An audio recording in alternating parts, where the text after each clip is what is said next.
Renewing your mind.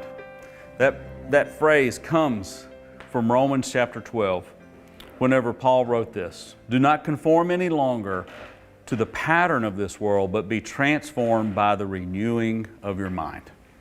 When you hear that word renewal, it has this idea of change and something different is coming. And change and growth are a natural part of our life. If we're not growing, then something is not right.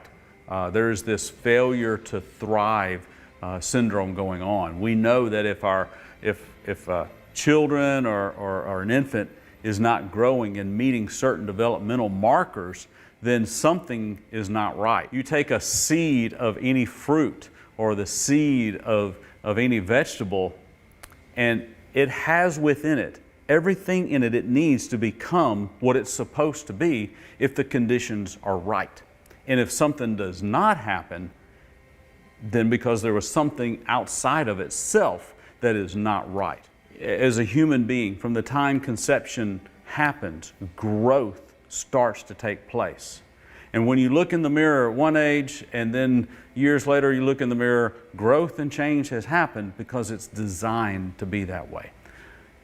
The same thing is true spiritually, that we are supposed to change and grow.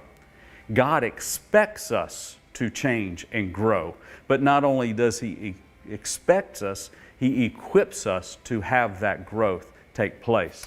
We don't just come out of the water after we've been baptized and hold on until the Lord comes back or we die and get to go to heaven. There is a lot of living, hopefully, between our coming to Jesus and naming Him as the Lord of our life until we meet Him in the air or in heaven, whichever comes first in our lifetime. Jesus said that the thief comes to steal, kill, and destroy. But I have come that you may have life and have it to the full. That's in John chapter 10, verse 10. The enemy is the one that wants to disrupt our walk with Christ. And if he can disrupt that walk, then it hurts our relationship with the Lord. And we just get into that hanging on or I hope I'm good enough mentality. And that is not a thriving, that's just a surviving mentality. That's not what Jesus was wanting in John chapter 10. He said, I've come that you may have life and have it to the full. That's a thriving life in Him.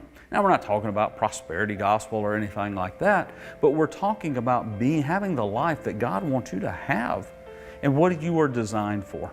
Transformation is the continuing work of the gospel.